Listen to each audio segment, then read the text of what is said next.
Welcome.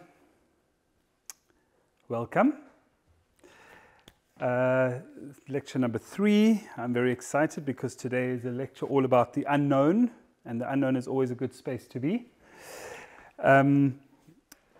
My plan for today, like every day, is to warm up, but we will not make a big exercise with sound because someone asked me not to make an exercise with sound. It was you, wasn't it? Good, I remember. But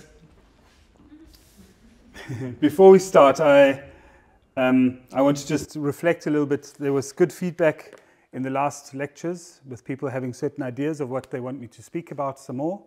One of them was a question of hope and the artist's role in relation to creating hope, and the other one was having an impact on society. So what I did is I split the lecture today into 2 parts. The first one is about what I wanted to talk about in the beginning, and then I found a project that I thought would really help in talking about the role of art, science and activism and the relationship between the two. So I'm going to look at the 2 relationships and see what we can get from that. But to start off, this idea of the perspectives and the unknown, everyone is in the periphery. I'll talk more about the content of it, but for first what I wanted to do is, as usual, give you my notes. The focus of the talk is talking about the unknown and the limitations of language. The fact that we don't know something means that it's very difficult to speak about it. How do we define the unknown? There's a lot of philosophers that talk about the ill-defined and the undefined, or the undefinable. And so I'm quite interested in how, as artists, we express our processes and we try to make sense of the world, and how we find new languages to try and define that which we cannot define. Because we come with new media, we come with new technologies, we come with new thoughts of using these technologies. We come with language that is not verbal, that is not in the language that we are being taught at school, and we try and reinvent things. But in doing that, we realize that your interpretation of something that's not defined, and your interpretation of something that's not defined, and my interpretation of something that's not defined will be very different. And so we realize that we are all in the periphery of that which is undefined. No one is in the center if it's undefined.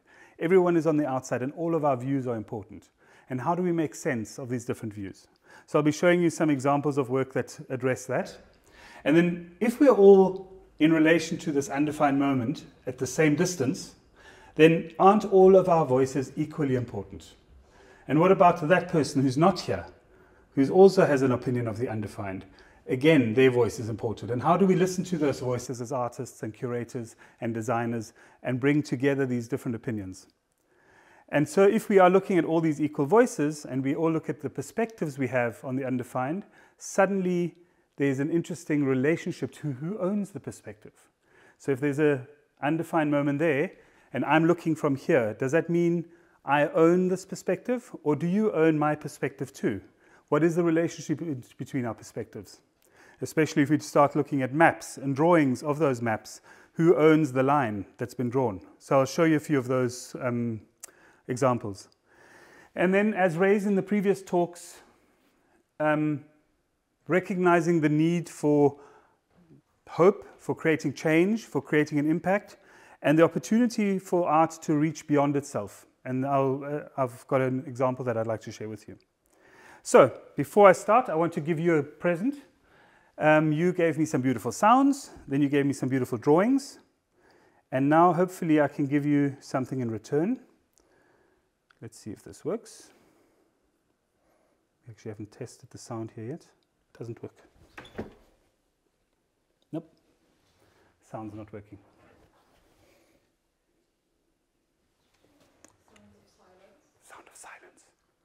I'm not going to ask you to make the sounds.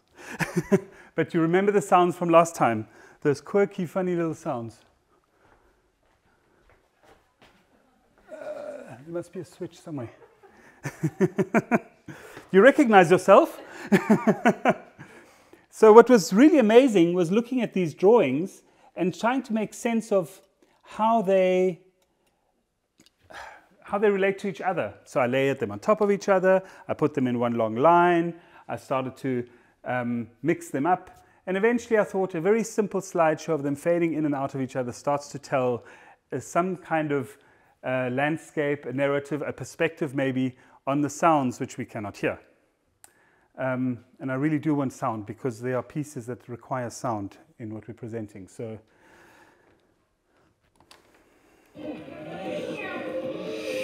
what's the sound? Ah, okay. Right, I'm not going to play the whole thing again, but it gives you a sense.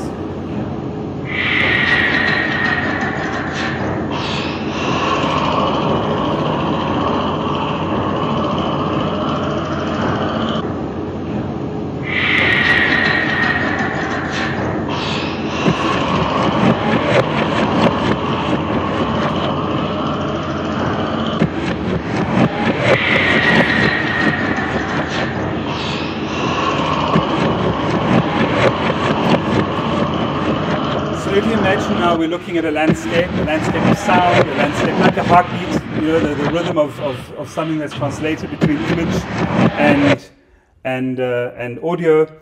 And so I thought for today's little exercise, because as you notice, there's something every day and you've got paper with you, I wanted to make a similar kind of thing where we've now got a soundscape, we've got a skyline, and now I'd like to look at creating a map of the unknown. So if you imagine the colored paper that you've got in front of you, during the talk, and I don't mind you making a noise, it's okay. What I want you to do is, as you feel like it, whether you're listening and you're playing with it, I want you to start to create a territory.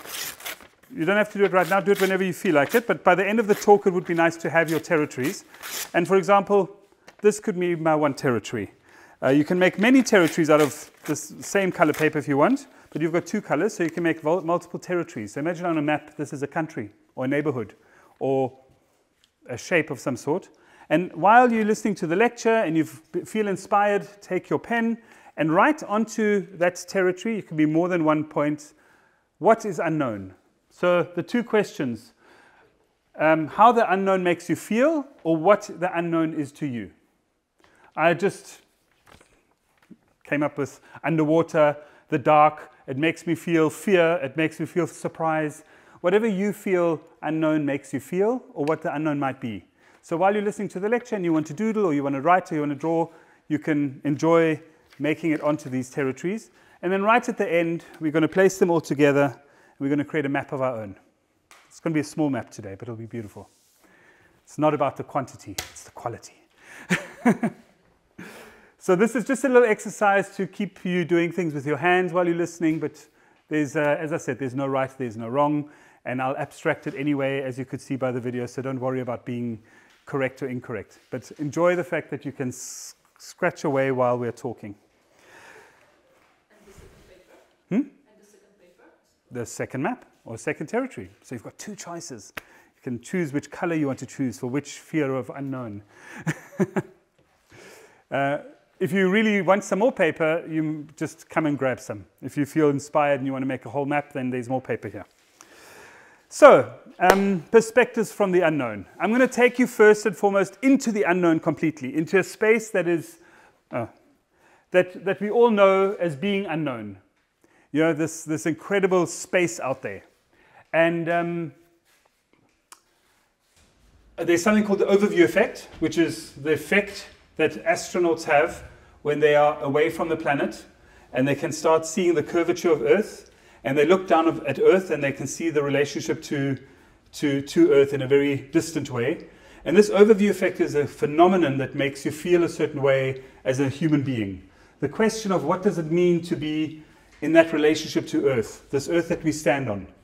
And I was very lucky. I had a conversation with a French astronaut, and Claudie's been on the ISS twice. So she's really got a relationship to the International Space Station, and as an astronaut has had this sense of this overview effect and this relationship to space and Earth. And she, when I asked her a little bit about what it meant to be in space and look down onto Earth from that distance, how she made sense of this moment. And she uses the overview effect to motivate for us taking care of our planet. She's an incredible lobbyist and activist in talking about how these views on Earth make us think differently about the territory that we're in. But at the end of the day, the question of how vulnerable we are as individual human beings when we're in that moment of, oh, that's so beautiful. This whole Earth we're looking down on it. At the same time, there's an emotional relationship to this moment. And this is a relationship of vulnerability. Very much like the artist standing in front of a blank canvas and not knowing what to do. The astronaut was in the ISS looking at this world and saying, I don't know what to do. I don't know how to solve the world's problems. As an astronaut and as a scientist, I've got behind me science, I've got behind me money, I've got behind me thousands of people that have been researching, and I'm sitting in this cubicle and I'm looking down on Earth and I'm supposed to find the solution through this perspective. But actually, I am at a very vulnerable moment of uncertainty, and this perspective on Earth has given me a sense that my view is as important as the person standing on Earth. And I was fascinated in this discussion, and I was fascinated by what it does to us as human beings. And I've developed a process by which I make sense of the world as an artist, and coming back to this idea of the periphery and how we position ourselves, and I call it the vertical gaze. And the vertical gaze, and looking up at the stars and looking down, is a way of searching for something, like we as artists are searching for meaning in the unknown. We look at the unknown and we try to understand the perspective, we try to define it. And so on that search of trying to define the unknown, we look at science, we look into the unknown up and the unknown down. And I wanted to get perspective for myself and saying, how can I get to the highest point so I can reach into space and have the overview effect that the astronauts are getting. I won't get into space, unfortunately. I'm not fit enough for that. Don't have enough money for that. But I can maybe get onto a mountain and look and get a sense of what does it mean to have this impression of the world. So I found the highest mountain in Africa called Kilimanjaro, and I went on a climb, and I was very proud of myself that I made it to the top. But it wasn't getting to the top that changed my perception of Earth. It was a very interesting moment. It wasn't there where I went, oh, I understand the world now, but it was on the way up. And what happened on the way up? It was nighttime, it was getting dark, and I was looking back over the route that we came, and there the little lights were coming on from the city in the distance, and suddenly the stars became visible. And I felt I was in the middle of a field of light. I mean, maybe it was altitude sickness, or maybe it was something bad, something bad that I ate, but I was in a space and I thought, wow, I'm sitting between two worlds, the vertical gaze, back in time and space looking up, and back in time and space looking down. So being stuck between these two worlds was an interesting space to be. It's a reflection on where we position ourselves on Earth. So coming back to this question earlier on of trying to define the unknown and trying to connect to the unknown and trying to have a perspective on the unknown, it was about being suspended in a completely unknown space. Both looking up and looking down meant that these two worlds were reflecting each other and were almost colliding on each other. And so with this in mind, with this idea that we're sitting between these two worlds, for me anyway, I started to explore further what happens when you look up and what happens when you look down. So the obvious thing is looking down is speaking to archaeologists and looking into the caves and exploring the caves. So for example, the Cradle of Humankind is an incredible space where archaeologists have found incredible human remains that date us in a certain way. And so I was fortunate enough to go with some of these archaeologists into the caves and crawl through the caves where they found these archaeological finds. And I was amazed that our perspective change. As I said before, the relationship to the unknown was via this portal. It was via this cave. And so I became fascinated by the cave as a portal, as an opening into another world. And so what I'm showing you here are just some examples and images to this idea of the portal and the space that we enter. And now the exercise I gave you, and you guys came a bit later, so if I can give you some paper and you can carry on if you feel like it. What we are trying to do, I'll pass it to you, don't worry, I'll come to you. So take 2 sheets of your choice, each, and some pens, and what we're... It's your choice. What I've asked everyone to do is tear the paper up to create your own kind of territories or spaces. They could be little countries, they could be territories of the mind, they could be cave openings or portals into other worlds, but shapes like this, and then write onto them how you would define the unknown or what the unknown means to you. And we're going to collect these things afterwards and make our own map of the unknown. You can leave this stuff lying here, it's fine. If anybody wants some more paper, there's more here. Okay. So as you start to see, this idea of shapes, this idea of portals, this idea of perspective starts to become quite exciting. And so these portals and these openings and these shapes and these caves start to become inspiration for how do we draw our perspective, how do we frame our perspective. So the caves are a framing tool.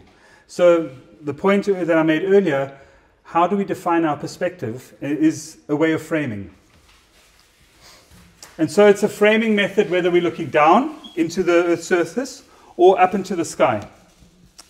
And so if we look at this idea of the vertical gaze or the vertical journey, on the one hand looking up, on the other hand looking down, for me the question is always what are the tools that we use to look up and down. So in some instances we build massive telescopes. We use these massive structures to make sense of the stars. We look into the unknown by framing it. We use telescopes as a device for holding on to that which we can define. We define the edge. We define the frame. It's a little bit like when you're doing a drawing or a work, you think about the negative space. So we start defining that which we want to know by looking at the space around it and framing it in some device or form. Again, another way of looking at trying to make sense of that which we cannot define, the ill-defined, as I said before. The philosophical idea of language not being good enough to define that which we don't understand. And so when you start thinking about framing devices and telescopes as ways of looking through, grids for archaeological sites, or the cave openings as a framing device to look down, then you start looking at this perspective up and the perspective down as ways of looking into our past. What I mean with that is, by looking up, we look at the stars. We know the light of the stars takes so much time to reach our eyes. So it means we're constantly looking back in time.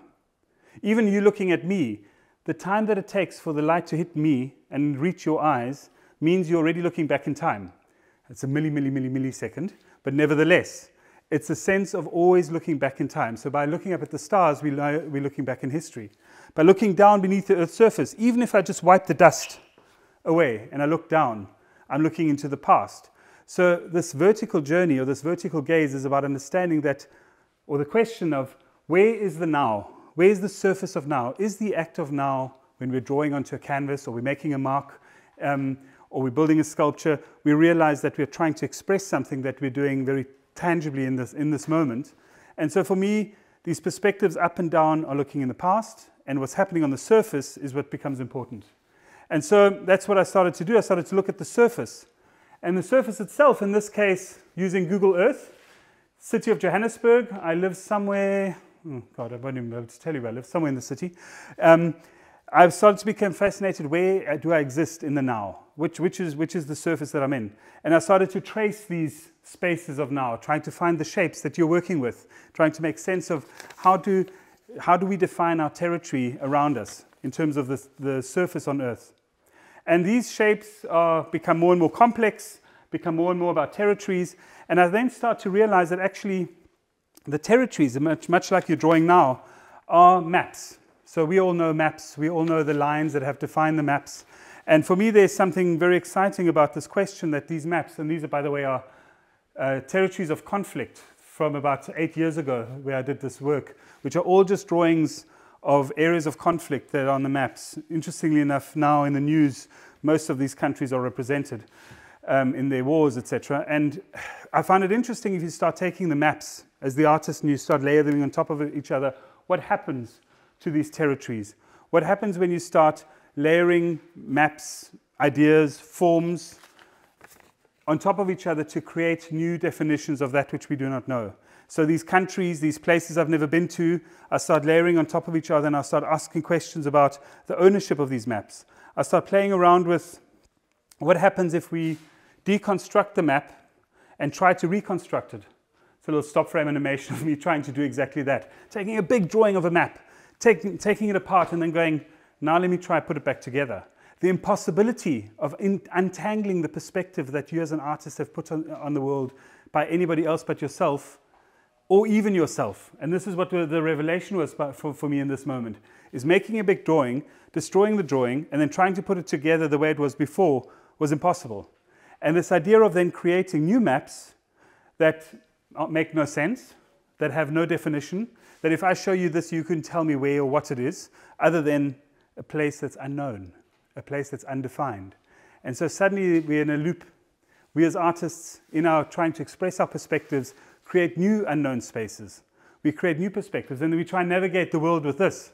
It's almost impossible. And so I find it interesting that as I'm trying to solve the problem of defining the unknown, I'm creating more confusion. And I think that is a really exciting space to be in, because I think it's that perspective shift that makes us think about territories, about maps, about things that we're looking down on with Google Earth and trying to make sense of current state of affairs in the world, of where Russia is striking now, where Israel is doing what now, etc., etc. We're starting to try and map and understand these things by looking at these maps, but actually the information we're getting is mediated. And for me it becomes then interesting is, what if we take these maps and then we become sculptors? So instead of making a line, the line becomes a form. So this little house of cards is the maps torn into pieces and then tried to be reassembled as a city, talking about the fragility that we're in constantly. And I find again this interesting idea that you don't have to have a bomb on this, you can just sneeze and this whole thing collapses. This is how fragile are these structures that we as artists build. And I almost have a fear of it sometimes. I sit in my studio and I think, how am I going to make something knowing full well that actually I'm going to confuse myself even more as I'm in the process, because I'm trying to find a solution to define the unknown. Coming back to the topic of this lecture, is perspectives and trying to make sense of the unknown.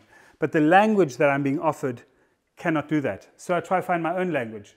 And what I find interesting here, for example, in these drawings, they change meaning just simply by the ink that I'm using. So I'm watching the news, and I'm watching Russia, and this was when Russia started invading the Ukraine, and the drama and the tension and the uncertainty, and I decide to do a series of drawings, and I realize the green ink that I'm using is from a model ink set, and it's Russian green.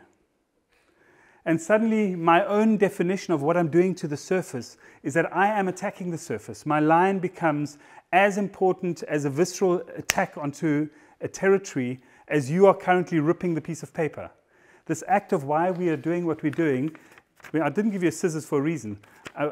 It's about making your mark and understanding that your act of making is as important as the end product. And so for me, these folded, drawn, strange little maps of this invasion, actually, which I didn't realize I was drawing, becomes extremely potent when I think about the color that I used. And slowly but surely you can start reading into it. So I realize afterwards, wow, now I can really read. I can see the war in here because I used Russian green. It's total rubbish. It's me imposing an idea on top of it. But there's something so nice in me trying to make sense of the artwork that I made based on just this one clue of the color and the fact that somewhere I was watching the news. And there's something about reinterpreting my own work when I'm making a scribble on a piece of paper and suddenly it brings me meaning.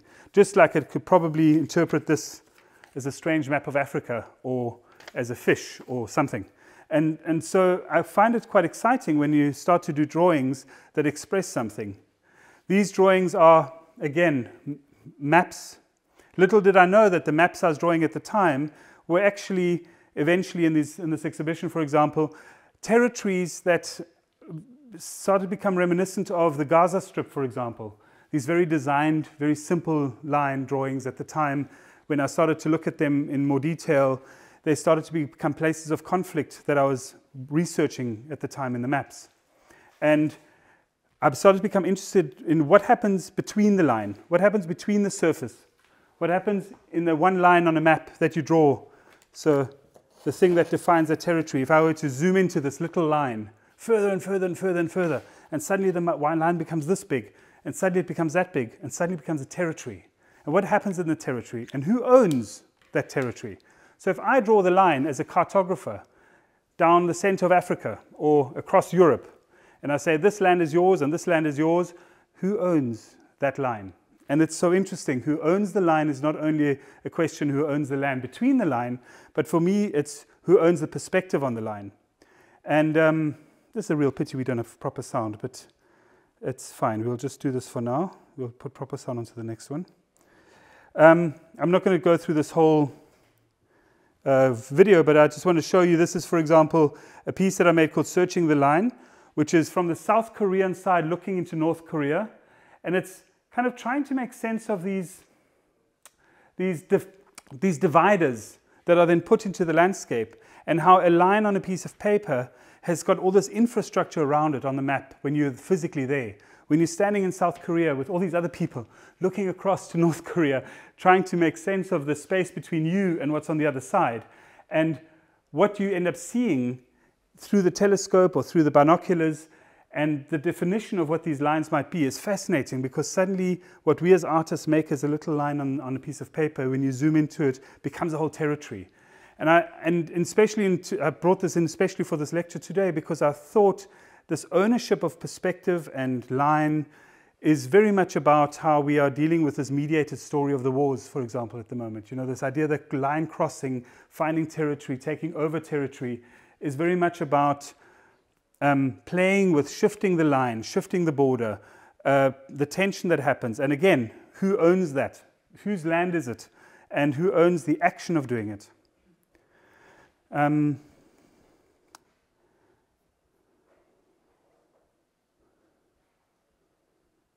So I started to do a series of what I call line studies.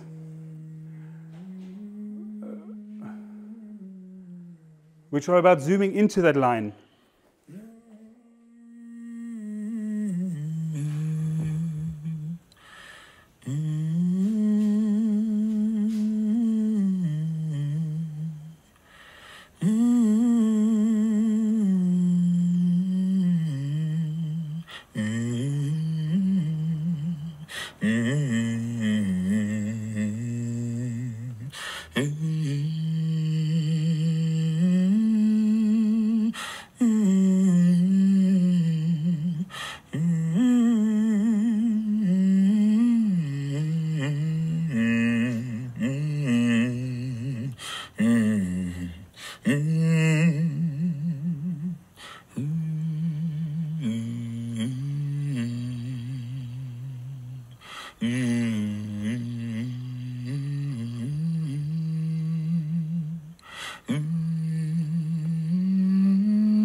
So what suddenly happens is the space between the territory, the space between becomes the landscape.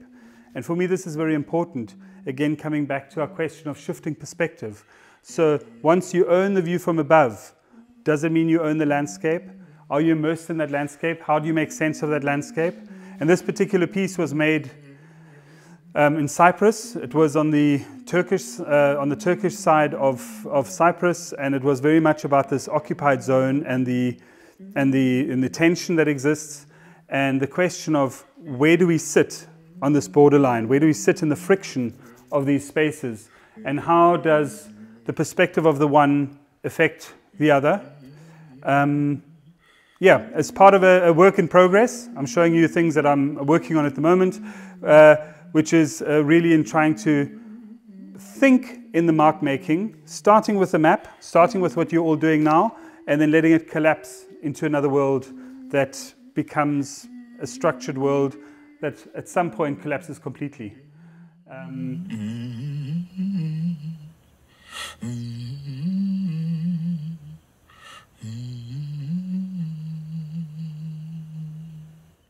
So there's series, I don't know how many of these I've got 30, 40, 50 little studies, and it's all about trying to make sense of that. They're little thought-provoking moments.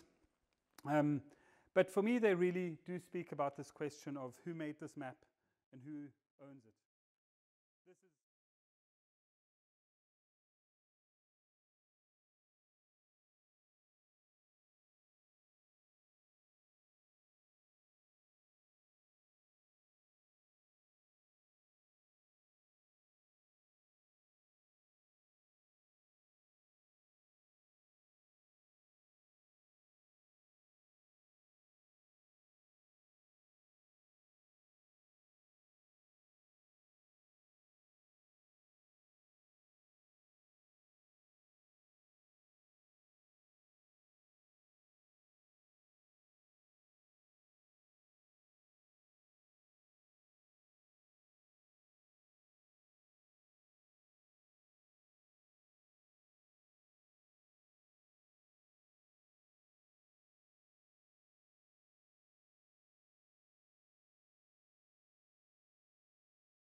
Just play with it.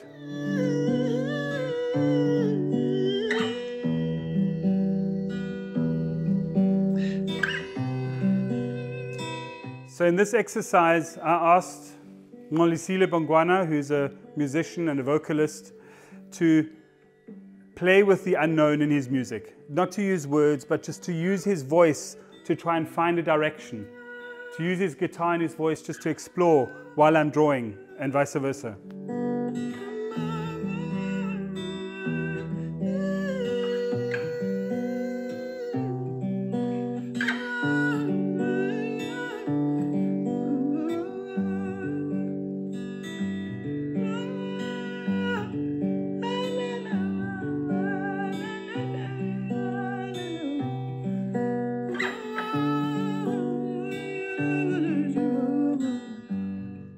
So this very simple act of being in the landscape, taking ownership of it and being part of it is the thing that for me evokes some sense of hope and relationship to the place. So coming back to this moment of now, not looking past into the sky, not looking past into the, with archaeologists down onto the ground, but living in the here and the now is the only thing that connects us in making sense of what this line is that we're busy drawing on a map or that we're exploring as an artist.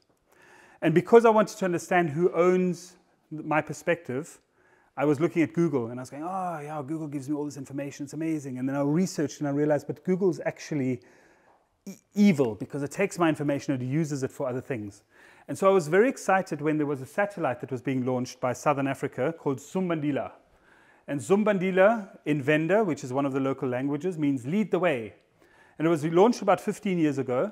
And the intention was that it gives us our own information.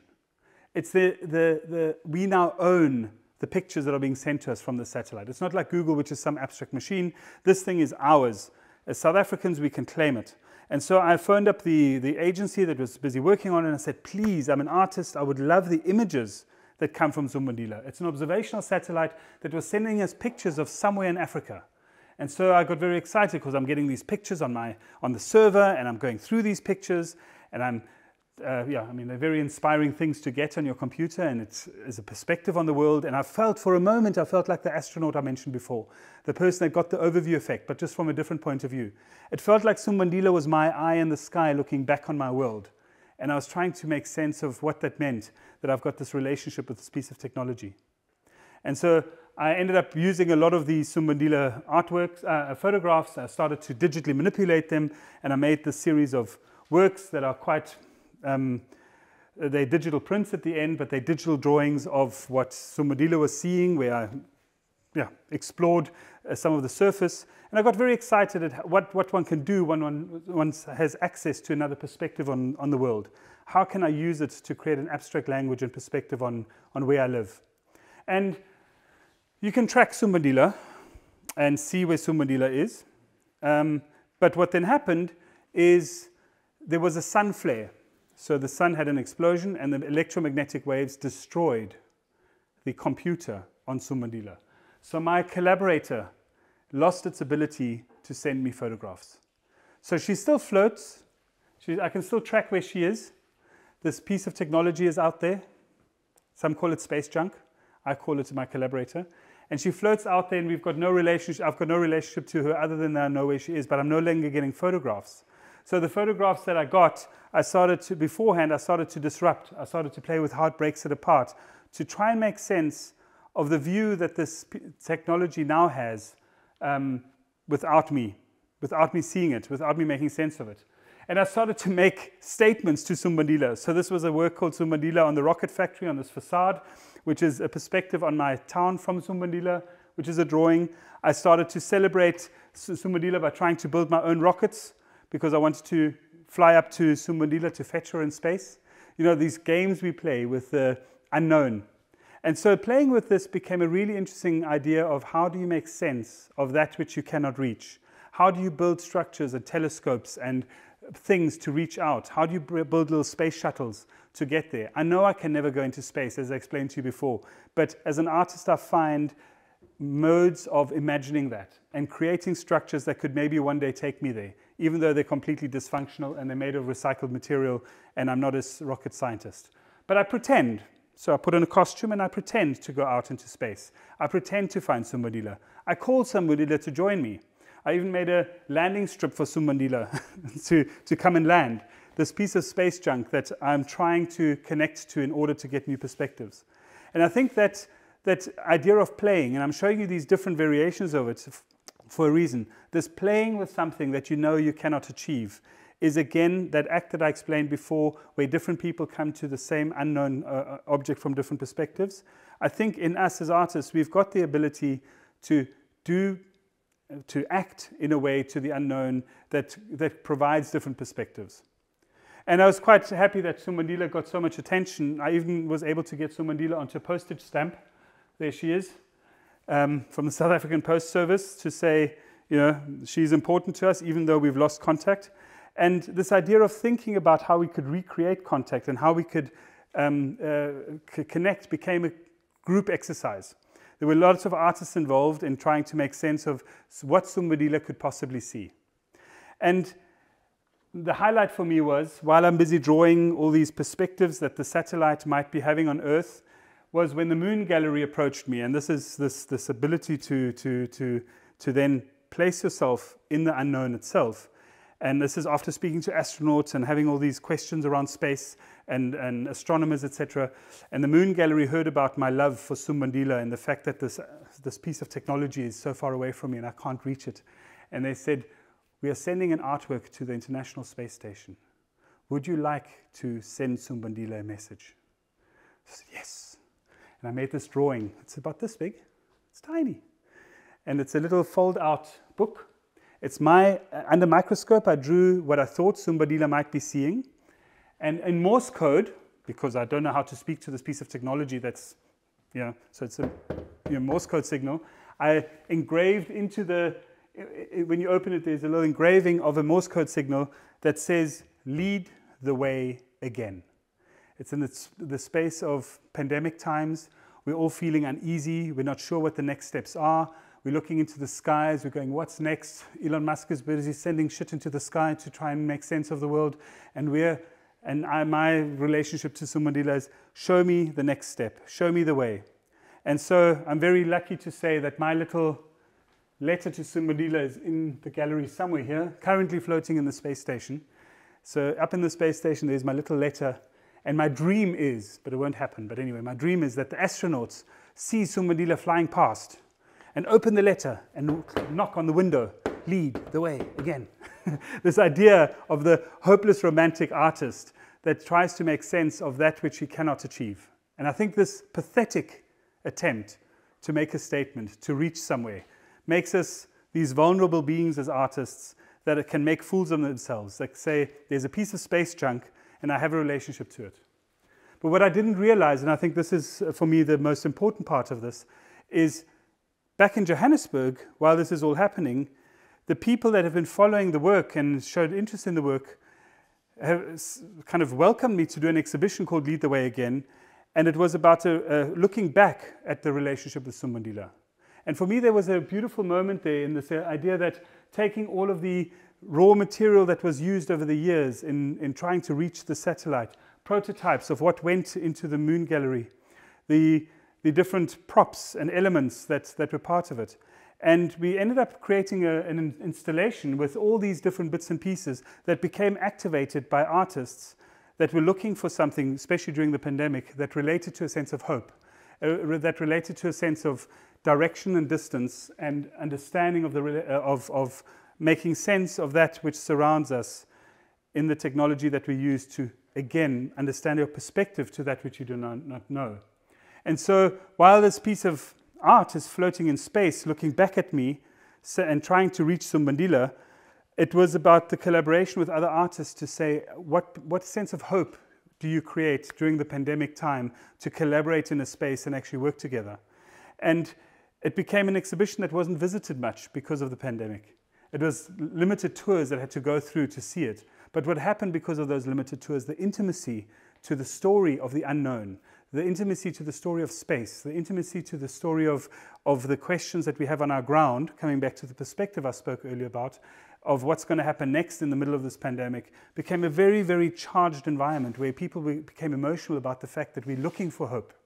And I realized that the artistic role in this case was to be pathetic in trying to reach a piece of space junk, to be hopeless in trying to claim that you can have a perspective on the unknown. And in doing that, you open yourself up to the audience and other artists feeling that sensibility.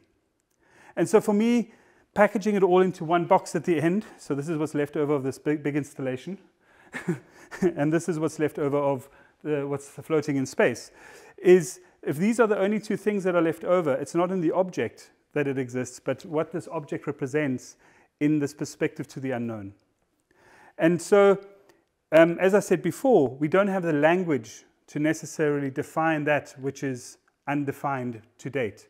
Because if it was defined, if we had the language to express what the unknown is, we wouldn't have these questions. So if we could really understand 100% what is sitting in outer space, not just from a scientific perspective, but as I said before, the astronaut that looks down and says she cannot explain what this overview effect really does to you.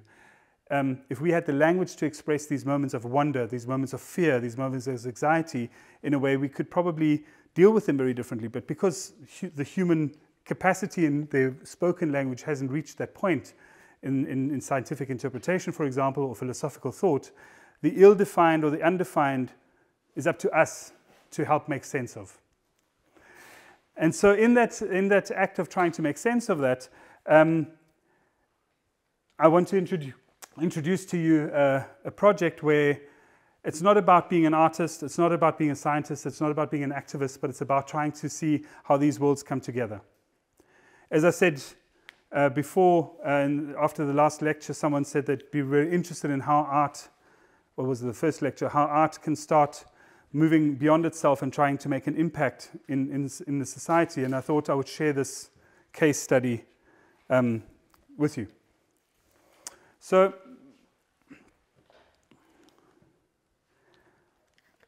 this project is called Sutherland Reflections. Art meets science in a place of darkness and silence. It was an 8-year project in collaboration with Bronwyn Lace, who's also my life partner. And we decided to go on holidays in a nice, beautiful place with telescopes. And little did we know that, both being artists, that this would become a big project in collaboration. Why can't we just have a holiday? But what it really was, we're sitting right there in the middle of South Africa in a semi-desert. And a colleague at the time, Kevin Govender and Carolina Oudman-Govender, two astrophysicists and scientists, said, come and join us in Sutherland to do something at this wonderful place.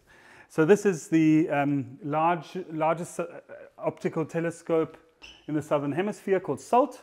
And then around it, there are all these many little domes. I mean, it looks like a weird landscape from another planet. It's lovely. Anyway, so this observatory, as you can see, sits in a very barren landscape. It's perfect for observation. That's why they're all there. And you've got everything represented there. I think this is the Google cluster. I think this is, this one's Germany.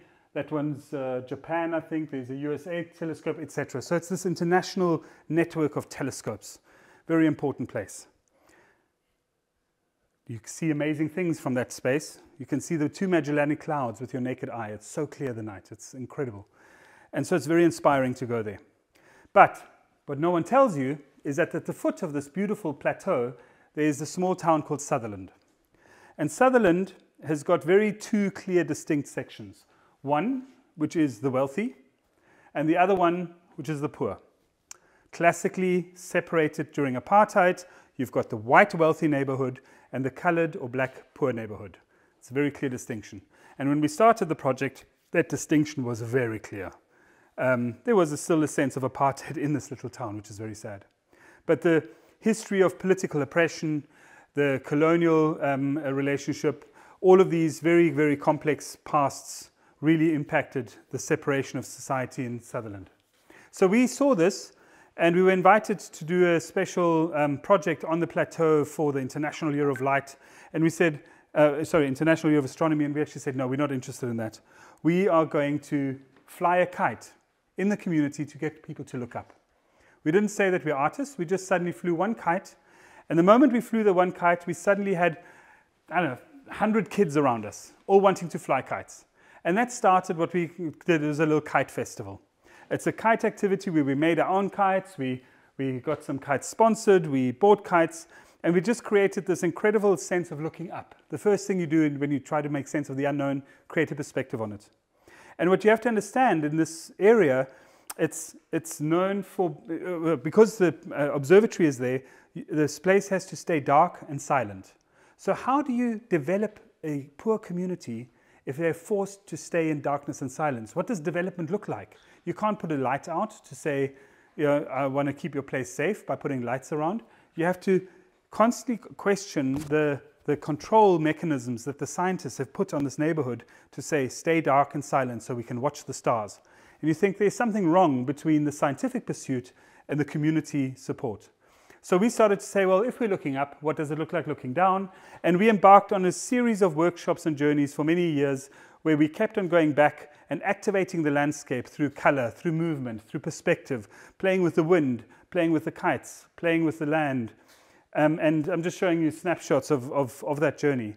And it became a real community activity. It just became a fun place for people to reflect. And slowly it became political, because slowly the youth were saying, well, actually, we want to go into that part of town and fly our kites there, where the rich people are.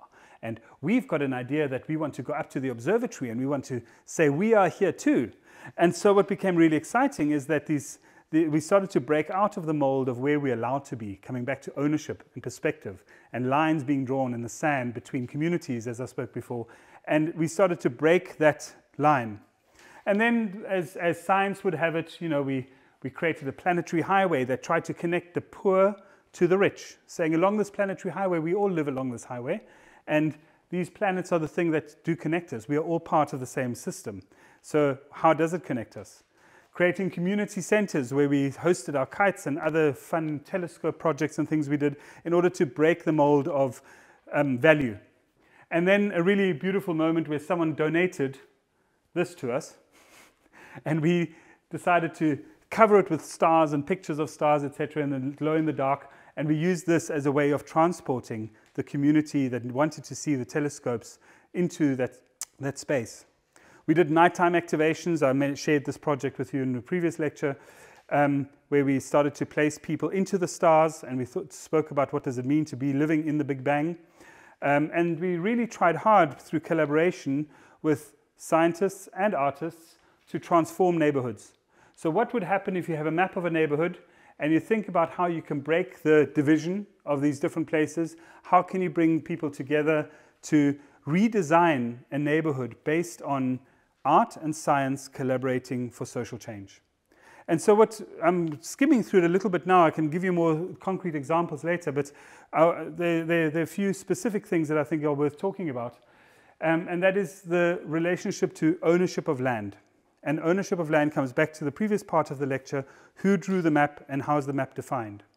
So what became very important is living in a small farmhouse outside of the city and outside of the observatory, and being in neutral territory, so to speak, and inviting artists, philosophers, scientists, activists to come and join us on that land and ask the questions: how can we transform the perception of space and ownership in this area in order to empower the people that are currently suffering due to poverty and oppression for so many years? And this has led to a complete shift in the very poor part of that town, where community centers, community activities, etc., started to get birthed out of the relationship between art and science. So this is a wonderful computer center that now exists in the pursuit of making sense of it. I want to say at this point that we still didn't tell people that we're artists. We still kept quiet about the reality that we are within the artistic practice, but we are just people that have come to give a perspective on the same place. But we introduced archaeologists to the land. So for example, here Sven Usman discovers, not far from this town, old Bushmen or Khoisan or Ngama people, Griqua, people's mark making on the rocks. Very old symbols of ritual practice that have been forgotten over time. And we realized that there's a role that art has to play in connecting people to their ancestry. as I said before, Sutherland and the people in Sutherland were very oppressed for a long time. And there was a moment where the migrant, the hunter-gatherer, the nomad, was walking through the land. And the landowner, the white farmer, said, "This is now my land." And he put up a big fence and said, "This belongs to me because this is what we do when we colonize a place." And suddenly the nomad that was walking through the land was a problem because, you know, they were stealing the cattle, or, you know, they were on my land. And so licenses were issued by the governments of Europe at the time, by the colonial governments, to hunt the Bushmen. I found a hunting license from 1939, that gave permission to the farmer to hunt the Bushmen. Incredible moment to understand that not so long ago people were hunting people on their land. And that fear and that anxiety that people had meant that they had to settle. And once they settled, they took on the farmer's name, they worked for the farmer, they took on the language, they took on the religion, and they abandoned their own identity. It's a horrible, tragic story, but with that also came the claim of ownership of land. And the farmers started to take the good land and use what at the time government called the Group Areas Act, which was the act to divide communities, to say, this land is now mine, and you have to go somewhere else, and government will give you another property. And while we were flying kites the one day, this old woman who's kept on watching what we're doing comes up to my partner, and she says to her, "You know, this land where you were flying kites used to be the place where we lived, but we were forced off this land. And if you look very closely, just on the other side of this little river, you can see the footprint of my old house." And we never heard of this before. No one told us this. There was no history book to tell you this. So we end up going to that place, and we asked the elders of the community to share with their own children where their land was, or their grandchildren, where their land was. And it was an incredibly emotional moment when the kids laid the foundation of where the buildings were that were forcibly removed, where people were forced off their land for the sake of a government that was wanting to preference the farmers and eventually the sciences. And these people would start telling their stories about what this old place was like. And we found little evidence of an old life. Little pieces of glass, little pieces of crockery, little rocks and things. And we had stories being told, like this guy, was 107 at the time. No, sorry, 104. Crazy age. At least that's what it says on his ID book. I don't know how true that is. But Thomas, he, in Afrikaans, in a kind of settler language, explained to us that when he was younger, his parents told him if he sees a shooting star, he must follow the shooting star, pick it up and throw it into the sky, because the night sky won't always be so beautiful. So this idea that we throw stars back into the night sky to maintain the beauty of the unknown was such a magical story. And so when we found all of these pieces of glass that represented the places where people were forced off their land, Bronwyn built this incredible installation in the visitor center of the observatory, which is a science center, of these shards of glass being placed like stars into the skies to commemorate the relationship to the place. And the little story that Thomas tells us is at the bottom. And why this was important is because it was the first time that people were included in a science center. This science center was all about amazing stars, and this is where you see the stars, and come and see our stars, and we're the star people, and we're amazing. And suddenly there was a story about the real people that were there, and their stories and their histories. And that changed the perception of what science could be in a place like this, that it's not just about looking up, but it's about thinking about what's in the shadow of the observatory, what's in the shadow of these telescopes. And a really important moment was when the elders of the community said, we want to go up onto this plateau, and we want to be part of this landscape. Why aren't we allowed to go up there? And so we drove up without permission, and we all stood in a circle, and we all had these sticks, and they said, we now claim this land to be ours. It wasn't a lot of land, you can see it's a small piece.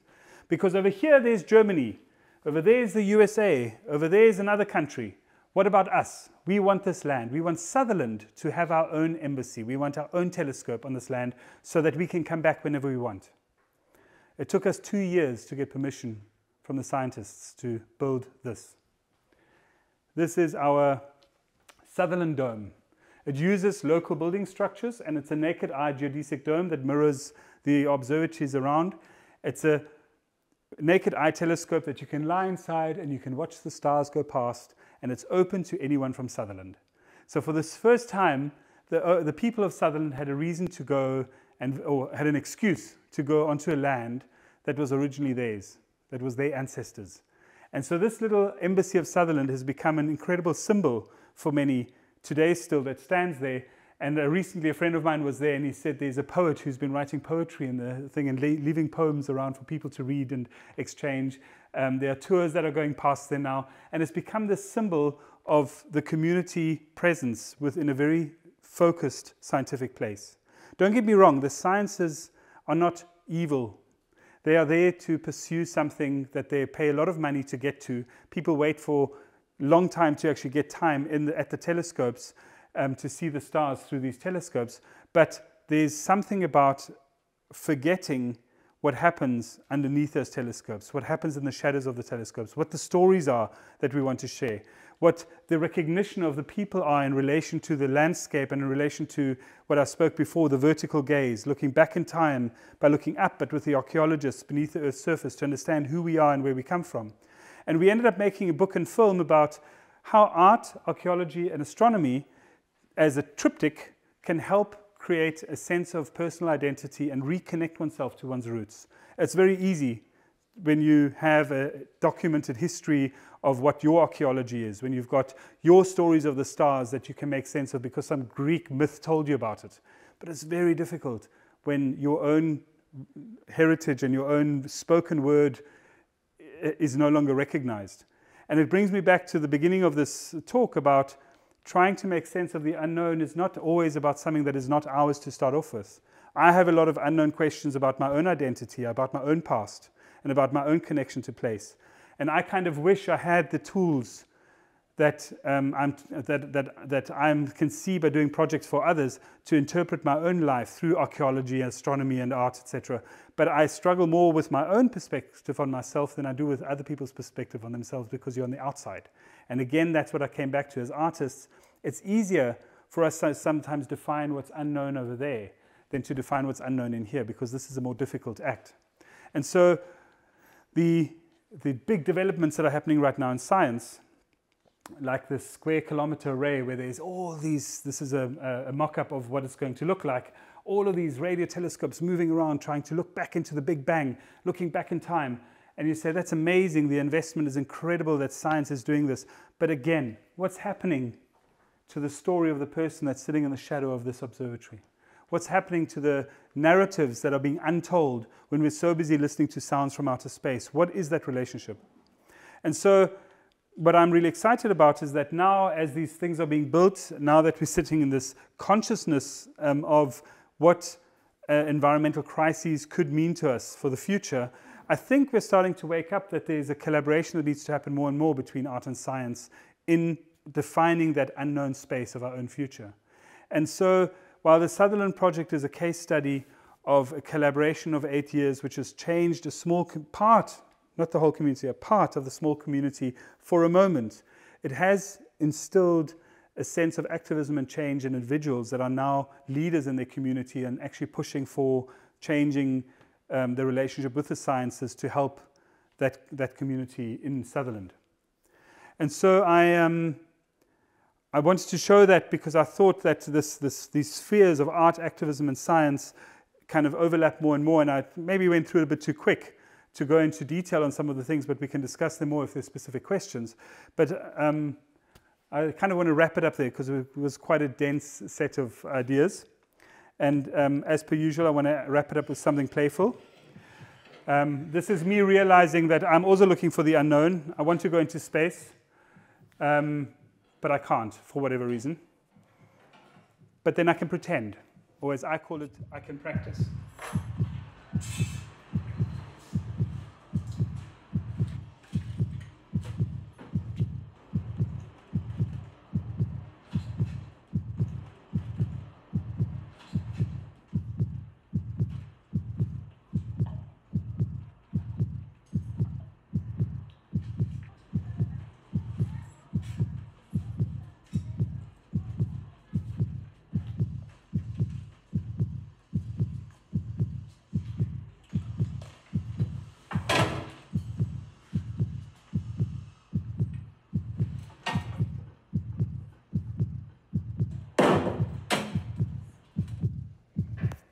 I don't think I'm ever going to get into space, but maybe that's the whole point.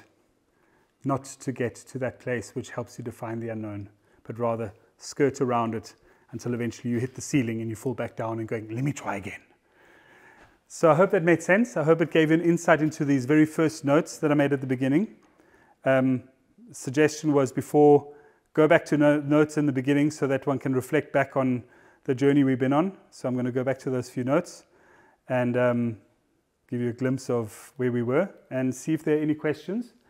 And if they're not, I'd like to create our own little map. That's why I gave you those pieces of paper of our space of the unknown, our territory of the unknown. There we go. That's where the questions are. That's where the notes are.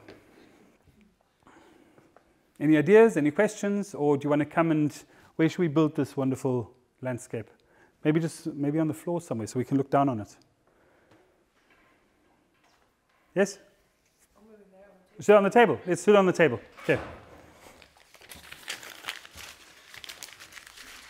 I'm going to leave mine out for now.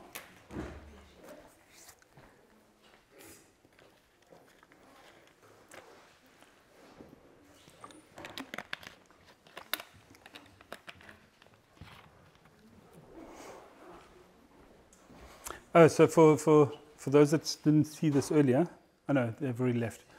But I'll show you that this was the interpretation of last week's one. So let's build it over here. So just choose how you want to lay it, and the next person can lay theirs next to yours.